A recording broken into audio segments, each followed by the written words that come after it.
we go. Perfect.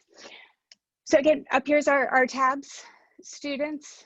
I'm going to click on our elementary student to start. Anything that's underlined is a hot link. This will bring me into our student's profile. You can update or add pictures if you'd like. I know there's a document that Scott is working on with you, and the documents will be housed here under this tab here. You'll be able to upload a file or update here. Go back to the student's information. Once the students have been created, anytime you need to edit the information, you're able to do that here.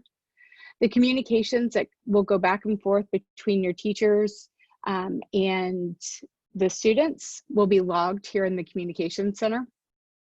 This will also include when a student is enrolled in a course or an extension is made in their course, anything like that will be here. The main area that we're really going to focus on today is going to be the enrollments for the students. And I can click on current sections. This will tell me what course the student currently is active in and who the teacher is. Tells me the day they were enrolled, the day that the course will end. And we can also see if at any time the student needs to unenroll out of a specific course, you can take all of that action right here. If you want to transfer to a different teacher, you would be able to click the transfer button, and we'll have another option here for teachers. We don't have all the courses in yet, so that's why that's not there. Quick question, again. Janelle. Mm-hmm. Do you guys add the courses in for us, or is that something we do? Because in the past, I've had to create my own courses. So is that something you guys add in for us that we just can choose from? Mm-hmm. I'm going to create all the courses. So you'll just let me know who is teaching what course, and I'll create the course and the section. And the section would be, if you have 3 teachers, it would be 3 different sections. And so I'll have those created for you. And to show you how that would work, we're going to go to enroll in a section. And then you'll want to always choose fixed term enrollment. It's very important that you only choose the fixed term enrollment. The rolling enrollment, you will have teachers outside of your academy, out of Utah Online. So I'll click fixed term. And right now I only have a setup for the fall. I need to get the dates for spring. What day do we start back in January, and what day will it end? Do you have that already, the spring dates? I do. I can send them to you, but why is the fall date on the 8th? Is that just so you can show this to us? Mm-hmm. So that we can do the demo. Yeah, okay. I'll change that once we get, but I wouldn't be able to enroll a student if it was before the fall date started. So we just kind of, for demo purposes, they're here. For the elementary student. One question on that. So we typically start enrolling all of our students in their courses throughout the summer, and then they become active on the first day that we talked about of the semester. So can we still enroll them in the course before the semester actually starts?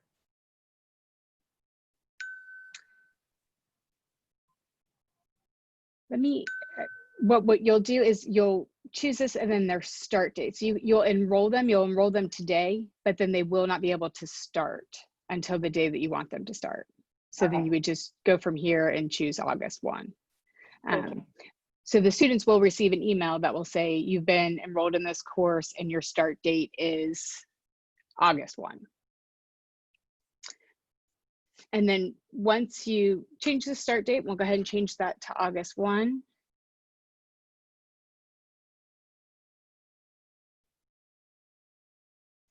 You'll pick which course you want the student to be in.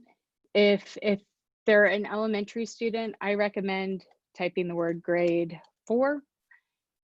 The student's already in all of the grade 4s. Let me go grade 3. I already have a student enrolled in courses. Let's try something else. let's say we wanted Math 7. I would click Math 7 for this student and then just hit click enroll, and the student will be enrolled in Math 7. And you'll be able to see here that there's already 3 students in that section with that teacher. And I put your teacher's max at 18 or 1,000. We can change that to whatever you want that to be, but these numbers will let us know that the teacher's max is 1,000. This Christina currently has 18 enrollments total, and 3 of which are already in this section. So it will let you see right there your teacher's loads. And I'm going to go back up here to real quick question. Can you choose multiple courses at one time before you click enroll, so we don't have to do them, you know, one at a time? Absolutely. Oh, perfect. Thank you. And we're going to try and keep this down to 1 page. And so what we'll do is, if, especially let's say it was with an elementary student, you would just want to put that teacher's name in, and then you could click all of the courses that that teacher teaches. Because if you have to go to the 2nd page, you would have to, you can only select, let's say 5 here and then hit enroll and then go to the next page. Does that make sense? As soon as you click next page, you'll lose the ones that you selected on that 1st page. Gotcha. Thank you. Yeah, absolutely. Great questions. So with the student that we just enrolled in, we just put them in Math 7 with Amber Bundy. And right away, the pacing chart will come up for the student.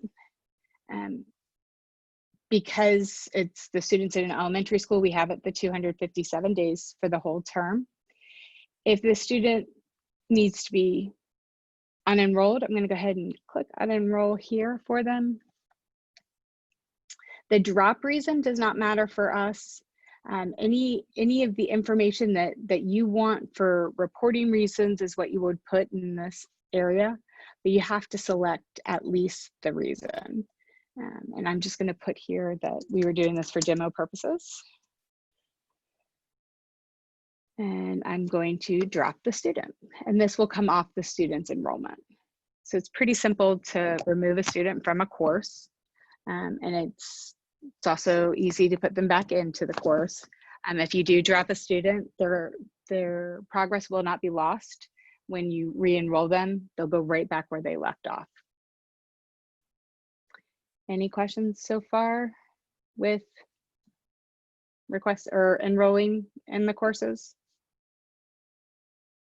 So this is Annette. So with the K-5, the teachers have a homeroom that have families. So let's say a family has a kindergartner, a 3rd grader, and a 5th grader. So the teacher is in charge of that family and, you know, 10 others or whatever. Then on top of that, the K-5 teachers are also assigned a specific grade level course. So like Carolyn is Math 5. Is there a way to, so then she can look at all the Math 5 students, and the ones who aren't doing well, she can pull them in one-on-one. Is there a way we can do something with that? Unless she's their teacher, she will not be able to see their progress. And for a coach, we have we have what we consider a coach. So a student would be able to be assigned to one teacher, which would probably be the better idea, is to have a family have one coach, and then they be enrolled with the teacher that is responsible for that subject area. So for the example you gave, I would enroll the student with the Math 5 teacher, and then let's say Amy is the homeroom for that family. we would make her a coach for the student. And so as a coach, she would be able to see the progress and be able to talk with the whole family. But then that as a teacher, they would have access to the actual content and the LMS where the student would be actively working. Actually, Tennille, that probably will have to be reversed for our school, because what Annette was telling you a few minutes ago, we only cover, as far as like me, 5th grade math, we only cover language arts and math, not science, history, all of those kinds of things. So if we can, then be a coach for the math so we can at least see what those are doing, that probably would work the best for us. But do you need to have access in the LMS or the SIS to the students' work? Who needs to have access in the LMS to what the student's doing? Well, actually, The homeroom teacher or the teacher? Both of them do. They don't need SIS though, privileges, do they? Only LMS? Or am I'm kind of new at this and kind of trying to understand what the whole thing is, but that way I understand it, they don't need to be able to change courses and all that kind of stuff. They just need to be able to see how that student's doing. Right, so as a coach, I would be able to come in and look at the enrollments and be able to see how the student is doing. They would have this access. They'd see that the student has, let's say for this course, has been enrolled in the course for 21 days. They have 257 days left in the course and 16 assignments that still need to be completed. So they'll be able to see that. And they'll also be able to see the grades. It's just not in real time. So if the student worked yesterday, all the work that the student did yesterday, they would be able to see today. The teacher of record would be able to see the actual work, the written work, the what was submitted. The coach would only be able to see the grade and the date that it was submitted. So if I'm hearing you, it would be a person to say, hey, listen, you're falling a little bit behind, or maybe you need to go back and work on this assignment. So they would only need this access, where the teacher would need to be able to drill down into what was submitted to see where the student was struggling. Will that work? Where the teacher, again, the coach would see here, can also see the student's attendance and how much time was on task per course. You can drill down to each course that the student's in to see how much time they have spent each day, month, week in the course, and they'll see the grades. They just would not see the actual work submitted. So I mean, for me, it would be the homeroom teacher would be the person to be able to see the grades, see the attendance, and have the overall view, where you would want the classroom teacher or the teacher of record, obviously, to be able to see the content that was submitted. Does that make sense? That makes sense. But also the homeroom teacher does RTI in addition to the content level teacher. I guess to know, maybe we can do a sidebar later and see what our options might be. So if you want to just go ahead with your presentation, and then maybe you and I and Carolyn and Brooke can round up later. I was thinking also our special ed teacher is going to need, however it's done, coach access or whatever, because she needs it also. And when you say access, would you mean, again, looking at the grades and attendance, or looking at the actual submissions? At the actual. I don't know. I don't know what Deanne would need. Do you, Annette? Yeah, she usually will go in and look at their specific course and kind of drill down. doesn't middle school need that also? Megan, I don't know for your sped teacher. Yeah, Heidi will need the same thing, but I think our mentors can get away with just looking at progress and attendance because they don't really drill down. I mean, I guess that's not necessarily true. I mean, to know, I guess I just need to see what it looks like because they will say, okay, we need to do this, this, and this in your lessons this week because this hasn't been done. So as a coach, can they just see progress and attendance, or can they see specific lessons that are not complete that they can say, okay, this is what we're focusing on?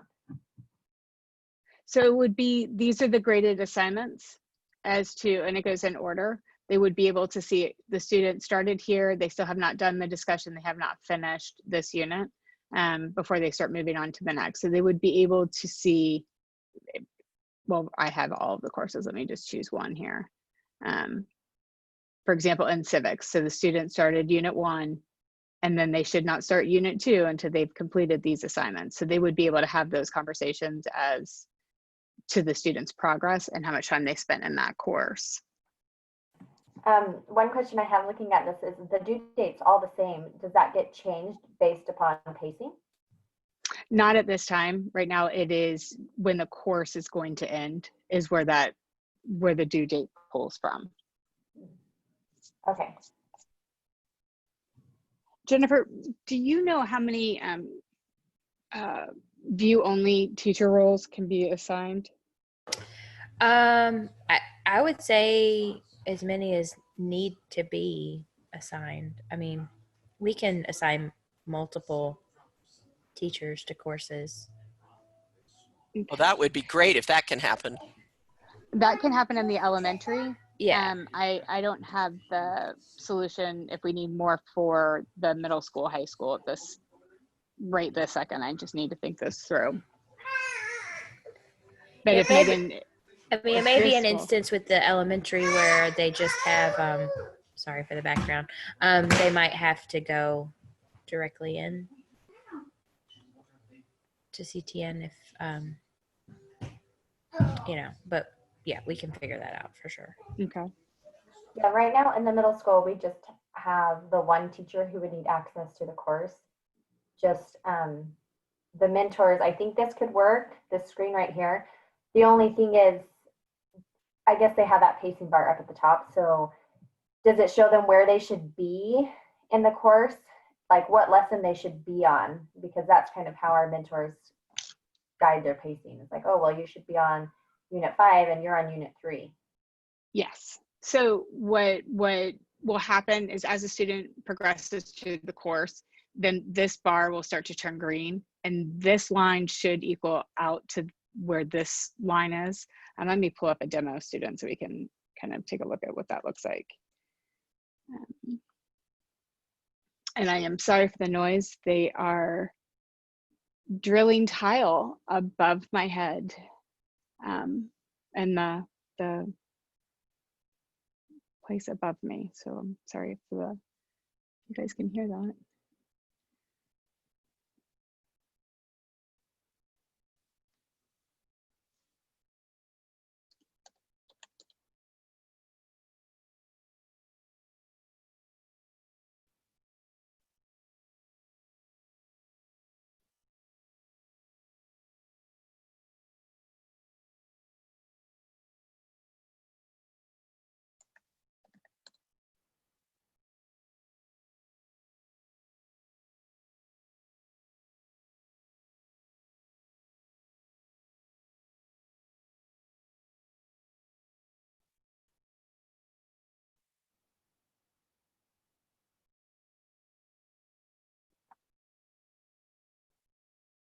So over here, can you still hear me? Sorry, am I? Yes.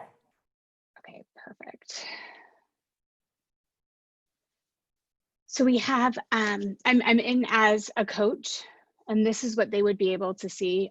How I would recommend for the coach is that they would come right in here to enrollments, and they would see their students and what they're enrolled in, the section. And then they also have the pacing chart. Excuse that my demo student is a bit of a slacker. So this is the example where the student has completed 3 assignments, has 24 assignments still to go. This line should have paced right up with this line. And let me see if, let me add one more aspect to this, is the Marvin. And then Marvin's my better student, my better demo student, to show what they can see.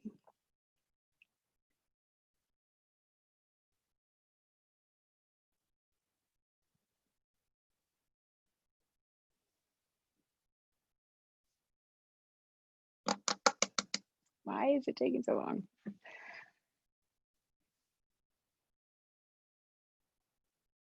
It is spinning.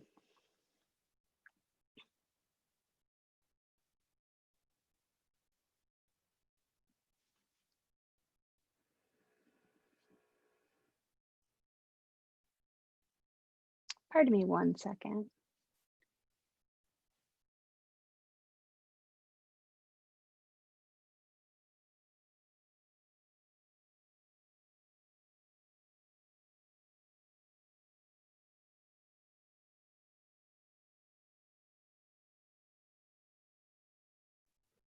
My children started back at school today, and I think they just logged into their courses, and that caused me to lose my internet. Are you there? Did I lose everybody? We're here. No, we're still here. This is some fun times, isn't it, with all the kids home and just no stress at all. Okay. I feel you. I'm downstairs hiding out in my fruit room downstairs, my storage room, so it's quiet. Oh, my husband is also at home, and I'm loving everybody all under one roof. We're fantastic. Okay, I'll go here to enrollments. So what Marvin is my better student to kind of show, because I actually pay my kids to be Marvin every once in a while and go in and do some assignments. So this is a little bit better, where you can see the student's been enrolled for 34 days, has 91 days left in the course in this semester, has completed 7 assignments, has 35 still pending. So we know that Marvin's a little behind in this course. And as a coach, I would encourage them to move forward or to take some action. And then from this page, from the enrollments tab, I can click right on Marvin here and then go into his grades and attendance. So I'll go over to the grades, and this is what the coach would be able to see. And let's drill down into the government course that he was in, or was it geometry? And so I would be able to say, you know, you kind of skip that discussion question. You need to get that done. You need to get this unit activity done to get you caught up. So the coach would have this to be able to have those conversations as to keeping on pace and being able to complete on time, as well as looking at the grades. They also, for the attendance portion of it, we'll go here. And I love this feature just for the fact of my son took a remedial math course and a computer course, and he spent about 6 hours in the computer course and 3 minutes in the math course. So I was able to identify that he needed to spend a little extra time in a specific course. And I'm gonna show the chart. Let's see, I believe it was August when I paid my kids. You'll see all the blue, they were not logged in. Let me go all sections. There'll be a little green check mark as to the day that the student was checked in. So the student logged into the LMS on the 24th, and I can see on the 24th logged in personal finance for 11 minutes in the LMS. So the coach will have all of this right here where they can have that conversation. Just a quick comment. This is awesome. Yeah, this is one of my favorite features. that we have. I always click show chart because I'm a visual person, but it's not a default, so you'll just have to remember that. And I'm hoping this will solve for at least the middle school students, for the students. Yeah, that will work great for our mentors. Okay. So Tanil, does it anywhere show a percentage complete? We can do, there is. So under enrollments,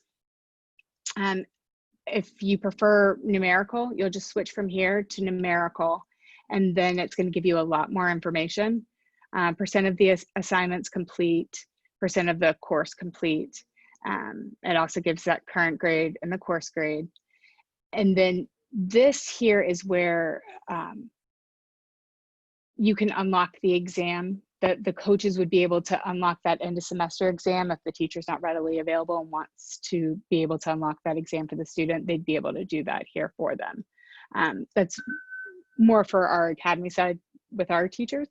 But the teachers will be able to unlock the exam in both the LMS and Maestro. However, the coaches would be able to unlock the exam, the end of semester exam for the student, if that's what you want them to do. And so that will be here. And this gives us a lot more information. You can also pull off all of this data. These first two will give way more information than you need. This third Excel will give you just what you see on the screen. And so if you want the percentages and want to be able to pull it off or to export it, you want to change it to numerical and then export right here. And I know we were talking before about, let me go back to our student here. Let's say a student was dropped from the course, they've decided to come back. Under that enrollments tab, we have here under all enrollments, I can just drill down to the students that were dropped, and nobody was dropped. Everybody's dropped. Drop grace means within the first 14 days. If I click this little arrow, it puts them right back into the course. And so that's kind of my overview of the things that you will be able to do as the administrator, as well as looking at your teachers.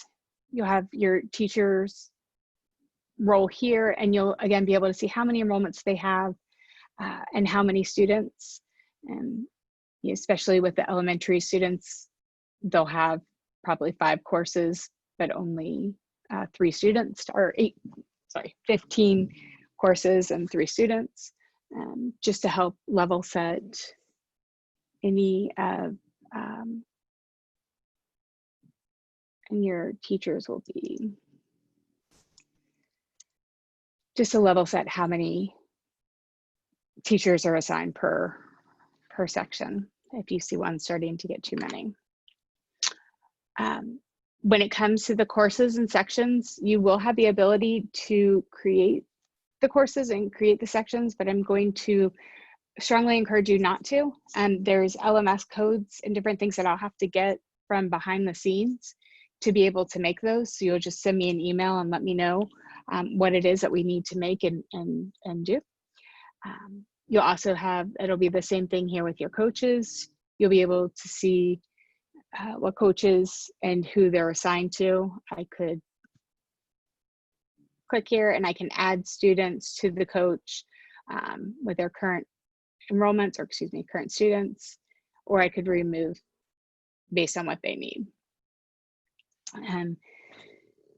The questions I still have for today, so that I'm setting everything up properly, is the grading scale. And I know I saw an email yesterday, and I want to just understand what that looks like.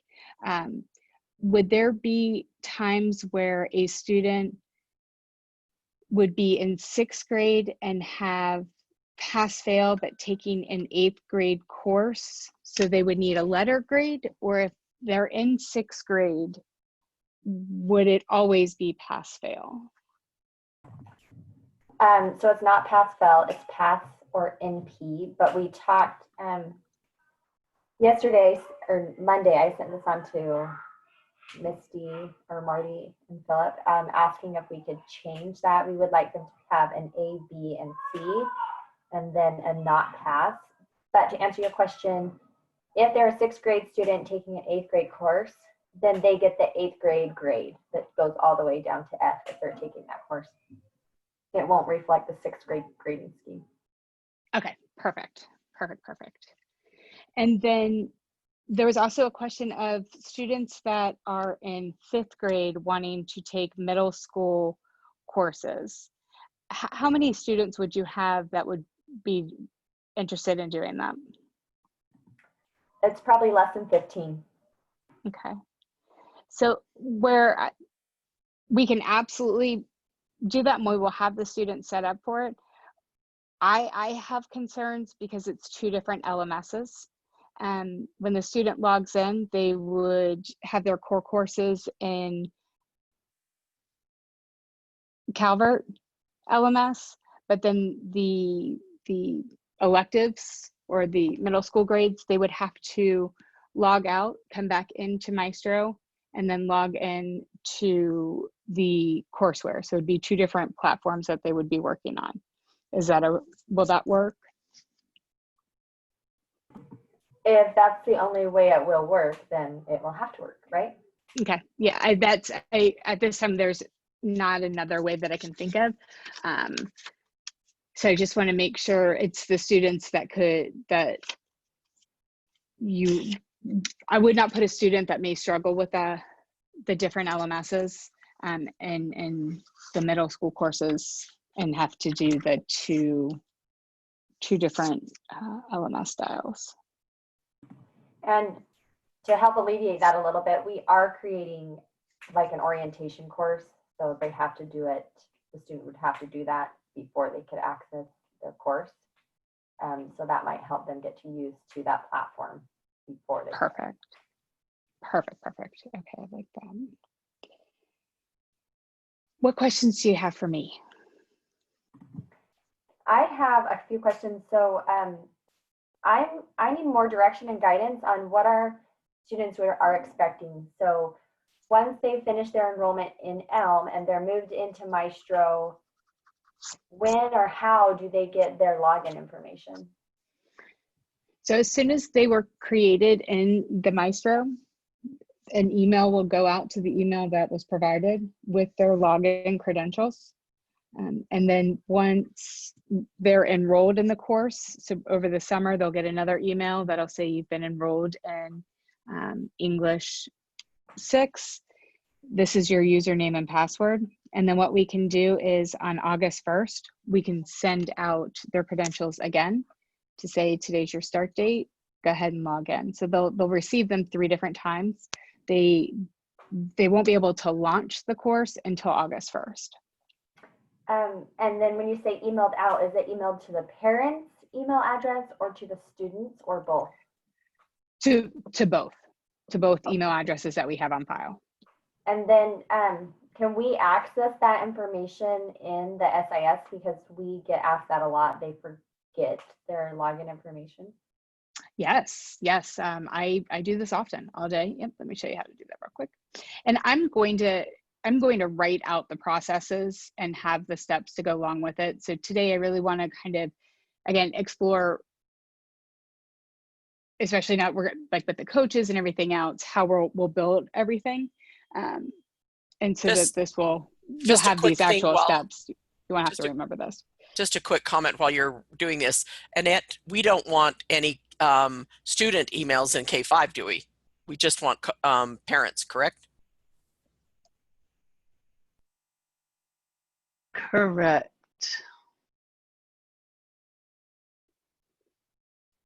So I believe it just went, whatever was put in Elm is what would be added for the students as there. So let's look at an elementary student that we added here. I don't think you guys have student email on the enrollment form when they select 5th grade, if I'm correct. I mean 5th or below. I don't think that's an option. The email address is the same as the parents. So it's we have to put something there just to be able to save it. but we're using the parents' information as that contact information. It's just this looks like it's the student's information, but it's also the parents' information.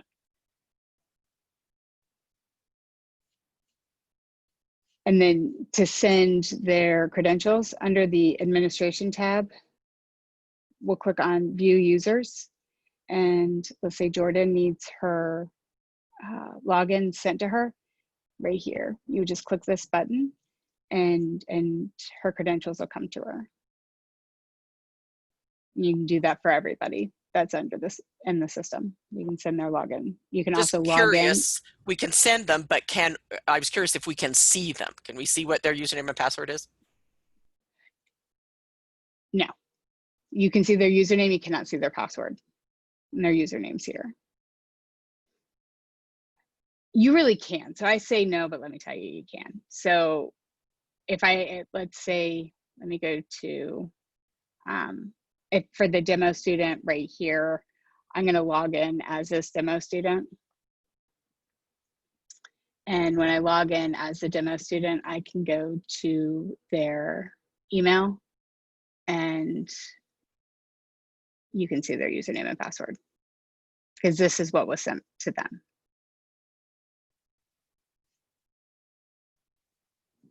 That's awesome. Thank you. And then so do you want me to send you my grading scale then, exactly what we want? I have that in the email. I just want to make sure that I wanted to ask about the grade level, if it was going to be, because that would change how I built the section. So if it's the one that Missy sent to me yesterday, then I'm set. Okay, I'll double check and then, on that.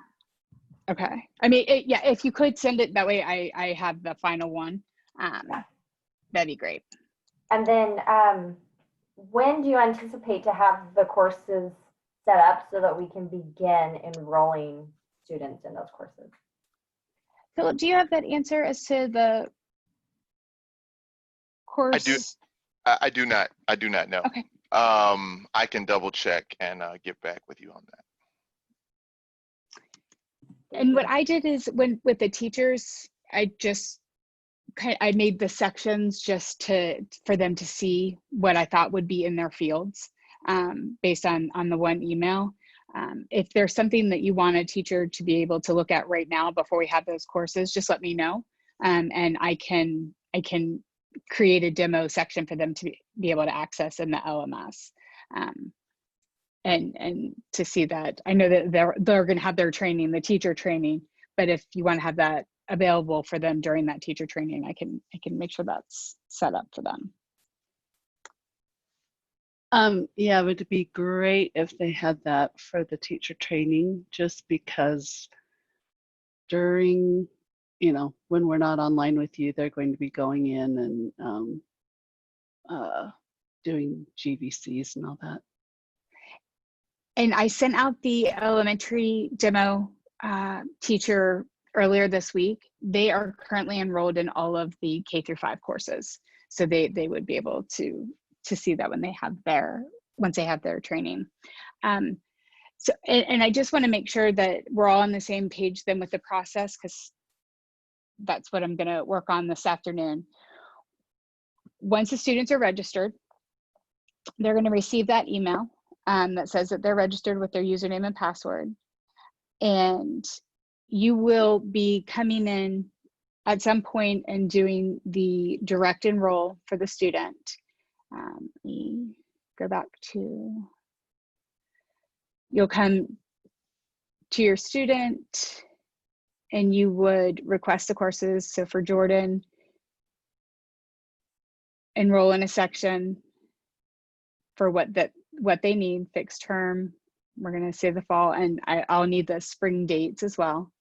We'll change this to August 1 just so it's all set. And let's say she's going to be taking all of the 8th grade courses. I would click those and enroll the student. Once you enroll, the student will receive an email that will say that you've been enrolled in these courses with the start date of August 1st. And then on August 1st, we'll come in and we're going to resend everybody's credentials to them, all the students resend their credentials on August 1st to let them know that they're ready to start. Does that sound right on how we're getting the students in the courses right now? That sounds good to me. I just had 2 questions as you were talking. So okay. I think we decided with the middle school students, we're setting our start date as actually the first day of the semester. And because I don't want the pacing, a lot of our students don't start August 1st, but some do. I don't want the pacing to show that stuff that they should have finished is past. Talked about was students who wanted to start earlier, we would adjust their start date to the 1st, but everyone else would be enrolled from the first day of the semester. Okay. But then when you're talking about them getting an email, does that go to their personal email as well as this email within the system? Do those feed back and forth, or at what yes. point? Okay, so anytime like I would send an email or a teacher, it goes to their inbox here as well as their personal email. Is that correct? Correct. And then but if they reply on all of that, on all of this, yes, it will. Okay. So if I email the student, then it copies the parent, so the parent sees that email also. So if you want to, if I'm looking here at the student, and let's say for my demo student, I can click email, and I can pick if I want the guardian, if I just want the student, and then if you want to send it anywhere else, you can. And then you'll just send from here. So you get to, it'll automatically default to the student when you click there, but you'll need to pick the guardian. Okay. And you can also pick the coach if you want the coach to know as well. And can I, as the administrator, I can log in and see all the communication on each student then, right? Correct. Okay, that's fabulous. Thank you. Mm-hmm. And what I also, so that's going to be the registration process. And what I have in my head right now is that for elementary school students, I'm going to make the homeroom teachers as homeroom teachers and SPED teachers. Essentially, there'll be a co-teacher without grading rights. So it's a view only of the LMS, and they'll be assigned as a coach in the Maestro. So when they come in, they will have multiple roles, and the one role as coach, they would just see their homeroom students, and then they could log in as the teacher and just see the students that they're teaching in Maestro in the SIS here. For the middle school students, the coaches are going to have just the SIS view, and then, so again, they'll log in as an SIS here, or in the SIS, they're going to log in as a coach just to see their students. And then their other login would be for their students, but they would not be able to jump into the LMS.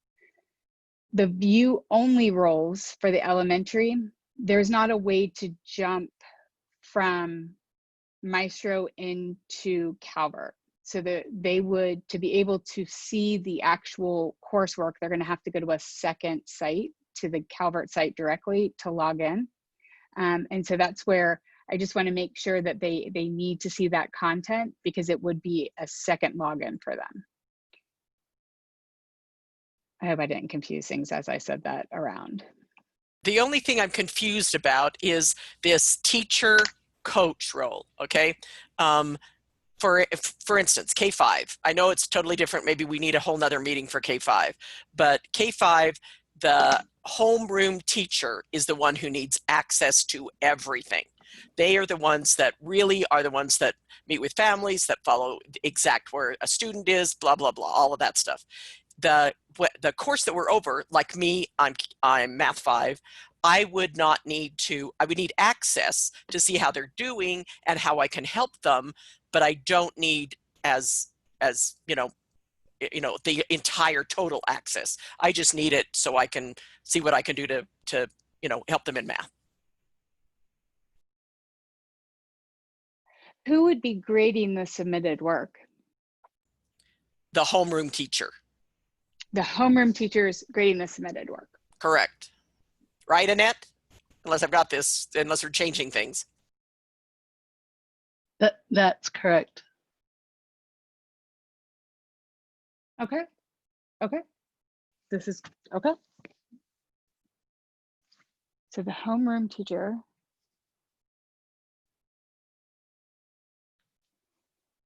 While you're doing this, are we going K-5 to grades, or is it pass-fail? Complete or incomplete? Jennifer, do you know how that works inside Cal? I know when you issue the final grade in the SIS, it would be the complete or incomplete, but in Calvert itself. Yeah, it would show up as grades.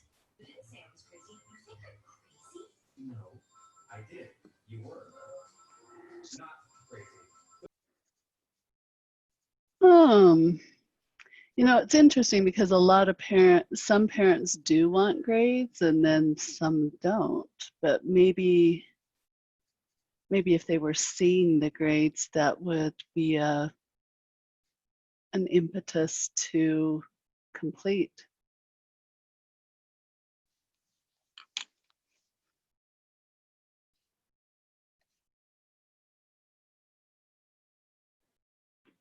And then I just had another question going back to usernames and passwords. Can the students change their passwords? They can change their passwords. They can't change their usernames.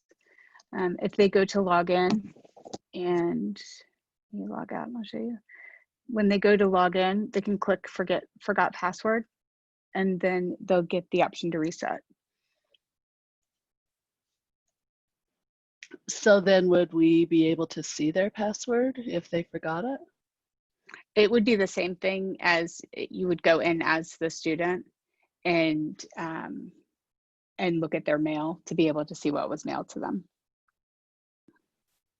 Okay. But there's not a way to, there was a law passed about 18 months ago where we really shouldn't be able to see passwords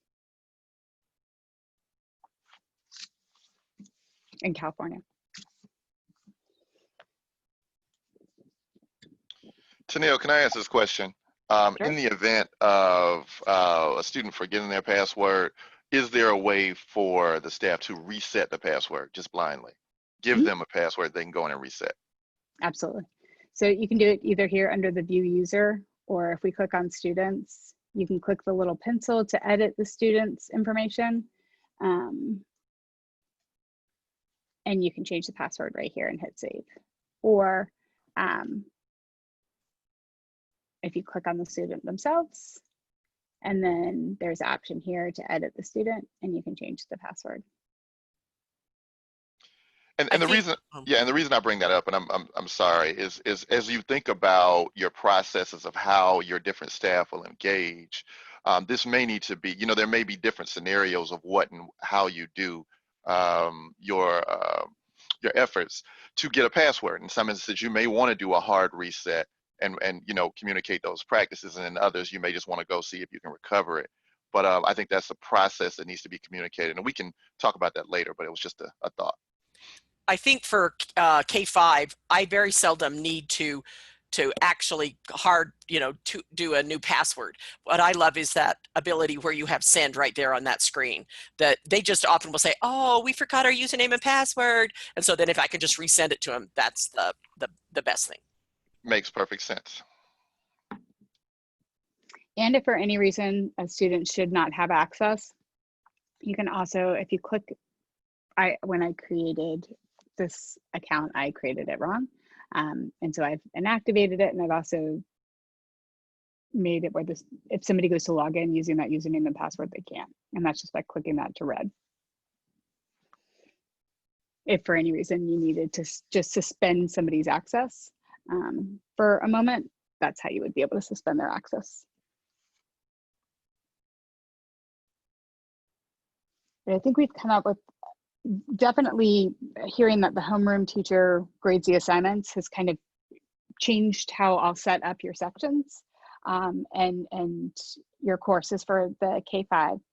If you could let me know about the grading scales, that would be fantastic. I know, Megan, I have yours, but if you want to send it again, that's even better. I have usernames and or emails and password, or goodness gracious. I have emails and phone numbers, and I will create the admin accounts for Chelsea, Brooke, and there was somebody else. There is the chat.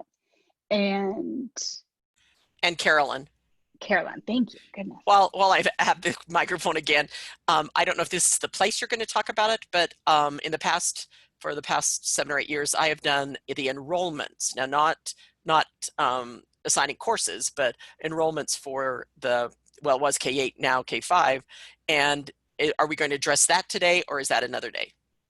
And how because when enrollment would come in, I would create a form, and that form I would then send to the appropriate teacher by where they live, and then they then go on and talk to the parent and assign or get the courses that the parent wants to take, and then we complete the enrollment. How's that going to run, or is that for another day?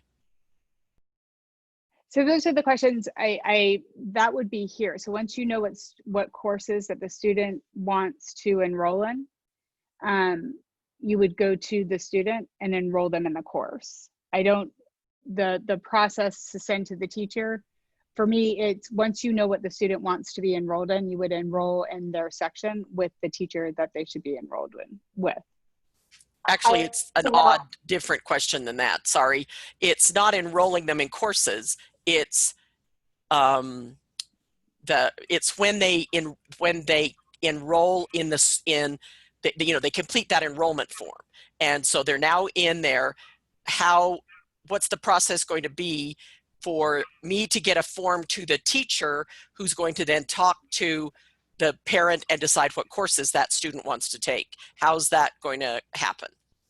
Janelle, I'm going to hop in here. I think you showed us where that form is that Scott's working on. So Carolyn needs to know how to get that form.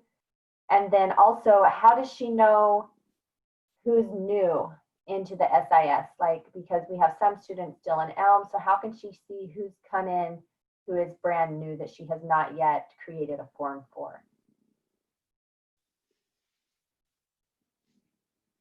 I don't have those. You can see here when these students are new and they have not been enrolled in any courses because their enrollment is a 0. And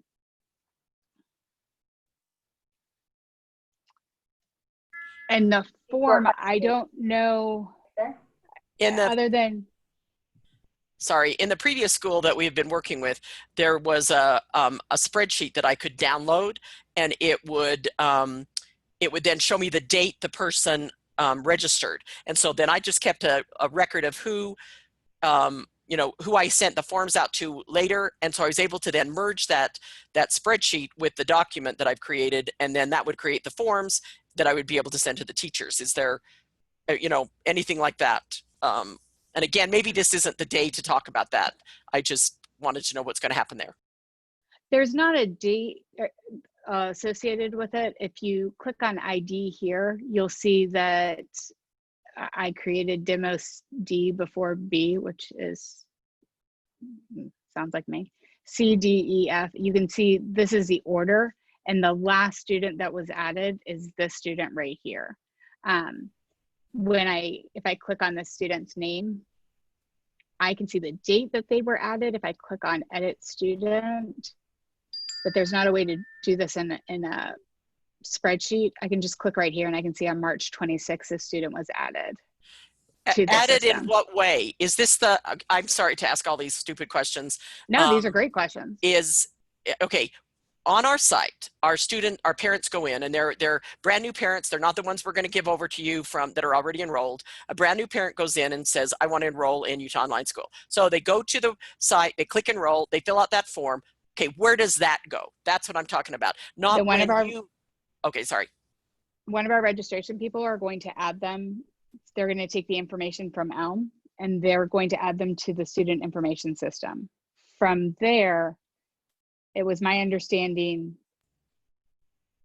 somebody would go in and enroll the student in courses on your side. So that's where there's a little bit of the disconnect. I don't know much about the form. I'll jump in here, Janelle. So Carolyn, once they fill out that form, they go into ELM, which is our enrollment system. Think of that as total view enrollment. And then once all their documents are in, so everything's been submitted to them, then they get bumped into this platform, this Maestro platform. So I think if instead of tracking dates, like how you've done it in the past, like, okay, I've sent out placement forms for everyone from this day on, you would just track names. So the last student I sent out placement forms on was Billy or whoever. And then you would send out your placement forms for everyone on out. I think one of those documents below, not like one of those Excel sheets, would have the information you would need. So they, in this right here, then my problem is when I pull up this page, then will it be from the first one that was registered down to the newest ones? So I would be able to see at the bottom the newest ones that are there, and then can I export that? It looks like I can as a Excel spreadsheet that then I can merge with the form I have. Carolyn, they're already. Oh. I've given them the information of our document and they're going to create that. I'm not sure how that will all pan out, though. We haven't gotten to that point. So Tanil shows where you can access that document once it's created, but you would have to click on each individual student, and then I think you clicked on document, right? Mm-hmm. So it was already created. You would just save it and then you could send it to the teacher. It's just not there yet.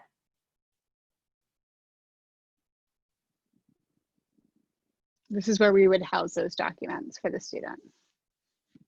If we could have another time, total other time, those of us who are involved in the actual, I don't know what word to use. I would use I use the word enrollment, placement, whatever.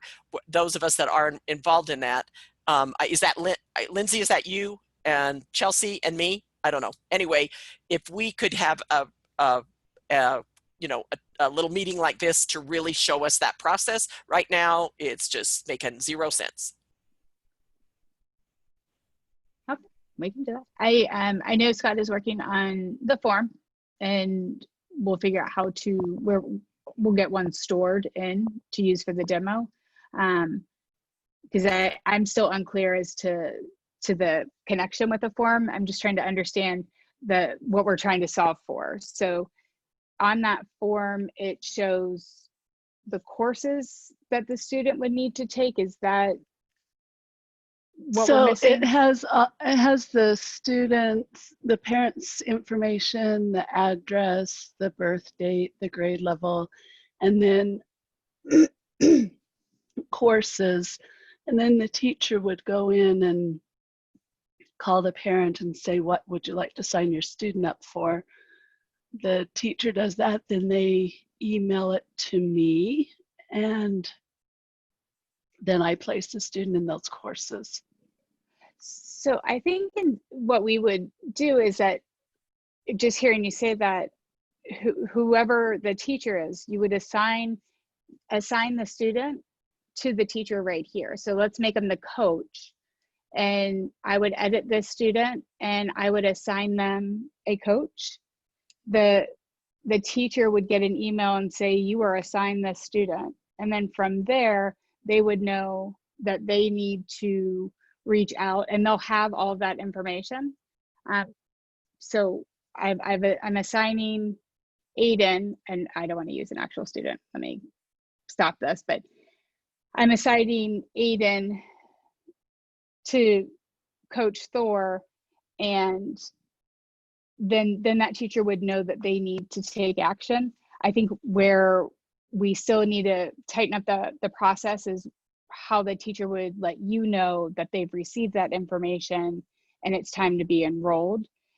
I heard you say that they email you. Is that then you would know to go in and make those changes? So like for Carolyn, I think you would come in here, and for all the new students, you would assign a teacher as a coach. And then that teacher would fill out the document that the student needs, and then save it here under documents. Once they have saved that, they would then email you, Annette, and say, okay, I have completed my process. And then you'll go in and request the courses that the student needs, and then assign the new coach if it's a new coach. When I assign the coach, do they receive an email, or will then Yes, I they have do. to say, you have this new student, go in and pull up their placement form, and it will be then in the documents? Yes, we're going to store in the documents, we're going to have a blank document stored there. The coach will get an email that says the student has been assigned to them. So they'll know that they have a new student. And then when they come in, they'll be able to open up the documents here. They'll download the file. They'll make whatever edits need to be made to the form, and then they would upload it back into the system. After they do that, they would want to let Annette know that they've done that. If that's the case, Annette, we're not going to need, if this is how we're going to do it, we would only need the document to have the courses. It wouldn't have to have because when they come in here, they'll get the phone number, they'll get the address, they'll get all of that. It wouldn't have to be on the form. So there's a lot of changes that will have to be done if this is the way we're doing it. Right, because we'll already have the parents' email and phone number here for the student. Yeah, they'll just need to verify that. Oh, okay, so you assign it to a coach instead of a homeroom teacher? For the registration process, for the enrollment process that we're talking about, then yes, I would make the coach the homeroom teacher so that they know that they're being assigned a student and that they need to take action. And then because it's going to be different for the K-5, that the homeroom teacher is also the teacher of record, the sections that you would choose to enroll the student in would be with that teacher. So if Brooke was the teacher of record or the homeroom teacher, and she also would be the person grading, the sections that you would enroll the student in would be the ones with Brooke. And then I would change the coach if you want the coach to be somebody different than the homeroom teacher. The way to look at the coach is that the coach is just going to be able to come in here and see the students' enrollments, their grades, their attendance only in this system right here. The person who's grading the work, the person that's going to be the teacher of record, they're going to want to be assigned as the teacher of the section that the student is enrolled in.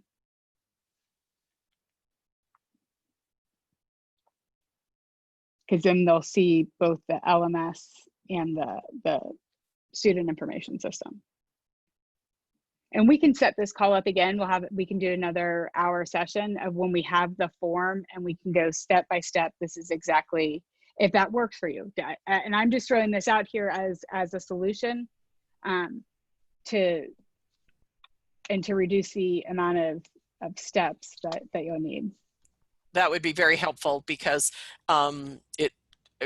it's just different. Not that different's not better, different's good, but it would be helpful to have something that's just on how the process is going to be to enroll them. And we probably need separate sessions for K-5 and 6-8 because it's completely different. 100%. We'll definitely do that.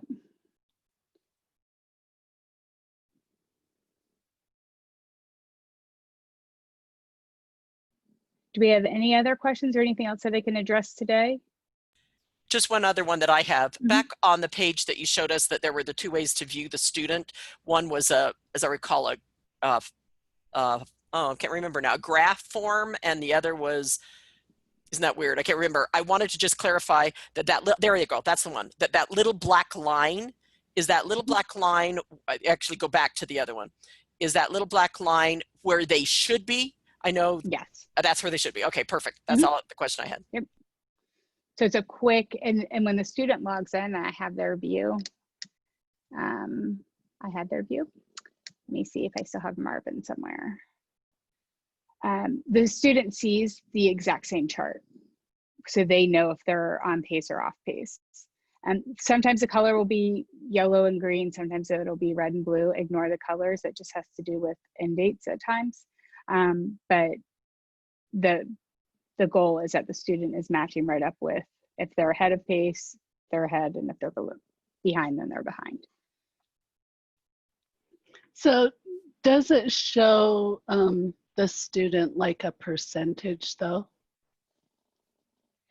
No, the student does not see the percentage here in the SIS. I don't know if they do in the LMS. Do you know, Jennifer?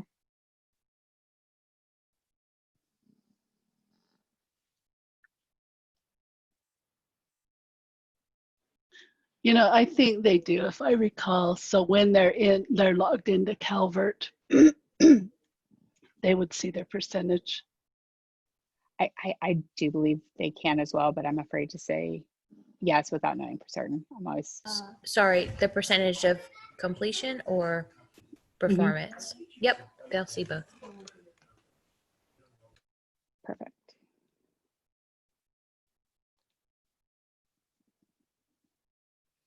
All right. So I will, I'll get those credentials out to everyone, and then I'll set up, I know Scott is working on the forms. I saw some emails go back and forth, and Carolyn's 100% correct that we really will not need the parents' information again unless you're just confirming what we have in the system. And really they would just be able to look at the student and have that information right there, that they would confirm this is what the student is, their demographics and their address. So does And it then- say, oh, there it is. I see it, the grade level. Never mind. Mm-hmm. So and it would also let them know if we have an IEP or a 504. If the student did have an IEP, then do you have it on record? And so that the IEP would be stored here in the documents. And then once they've confirmed the student's profile information, they could open up the document, or they could just have a document saved, a template saved on their machine, and they would fill it out, and then they would upload that here into these documents, and then let you know that it's there and ready for the student to be enrolled.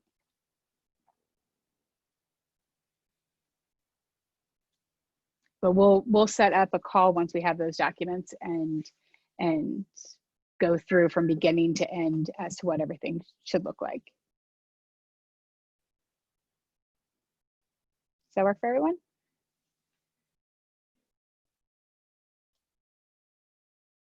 Sounds great for me. All Yep, right. that's great. Well, everybody have a great afternoon. Stay safe, and I'll send some emails out here in a few minutes. Thank you. Bye. Thanks, Janelle. Thank you. Bye-bye. Everybody have a great day. Hey, Philip, Yes. I don't know if the chat will be saved to you because it was your room. If it was, would you mind shooting it over to me? Gladly. And I made you a co-host, so you might get it too. But yeah, I'll gladly send you